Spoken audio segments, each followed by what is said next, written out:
All right, here's a quickie for fun. A therapy session, we're progressing. I like me. There we go, I've said it.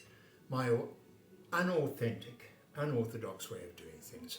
I was going through old albums as one does in wintertime this morning, and I came across this one from my trip to Bahrain with Gunter and Lily.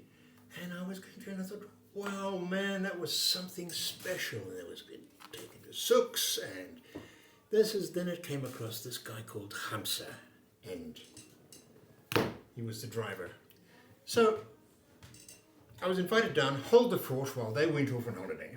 So we say goodbye to them and they get off in the aeroplane, and we all say, Hamza and the limousine, that's yours. Hamza's there for whatever you want for the, whatever it was, couple of weeks. And yeah, so you've got a driver and a limo, which is part of the perks. I mean, not perks, just like. So we go out, and there's the big black car, and Hamza goes, and he's standing at the back, and he's got the door open for me, right? So I said, well, do I have to sit there? Can I sit in the front with you? And he went, well, it's not really, you're supposed. I said, but is there a law against it? Like, can I sit in the front with you? He said, well, sure, so I put my bag in the back. We sat in the front. And Hamza was a little taken back, but it wasn't for any other reason that I don't want to sit in my own in the back. What the fuck? It was a beautiful Lincoln town car limousine type thing. Anyway, so we started chatting, and Hamza, turns out, had been promoted by Gunter. He'd been one of the hundreds of thousands of Indians that work inside the tankers, where they have to be redone and they clean out the inside. They have to sandblast the inside. Imagine, it's like sandblasting the inside of a hangar in 45 degrees centigrade. I mean, it's horrible work. So Hamza been a genuinely hard-working fellow. Anyway, Gunter promoted him to be his personal chauffeur, and now he was mine.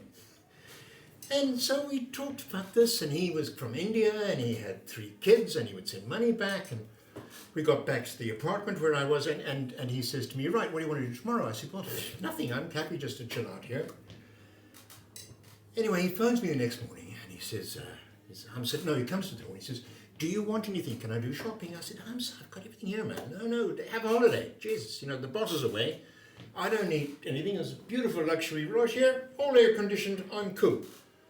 So he does. Anyway, the next day he comes back, he says, drags me, he says, come on. He says, I'm taking you out. He says, I said, but didn't you want a holiday? He said, no, man, I enjoy hanging out with you, and I've got things I want to show you, and let's go and play. I said, sure, if you want to. He said, yeah. He says, it doesn't matter, it's all paid for. Let's go. So we did. We spent a couple of days. He took me around all over the place, bless him. But lots of things happened. And one of the things that I remember is he says, we're going to see the Tree of Life. The Tree of Life. He said, yeah, it's world famous. It's way out in the desert.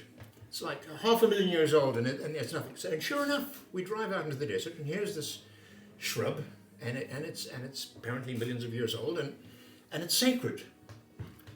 And it was still mid-morning, it wasn't even the middle of the day, and there's one thing that struck me. It was impressive. Here's this greenery, and there's nothing forever, right?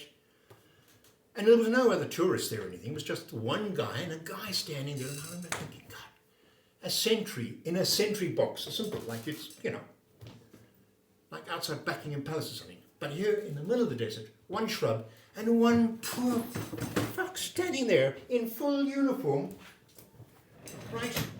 And he's guarding the tree. And I said, what's it for? And he said, well, you could walk up and everything else, but you couldn't touch.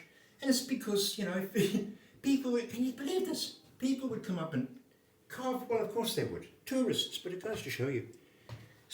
Poor some girl has to stand out there and protect the tree from people carving I Love Lucy in it or something. And that was a lesson out there. And here was this tree, God bless it. So things like that. Bless you, Hamza.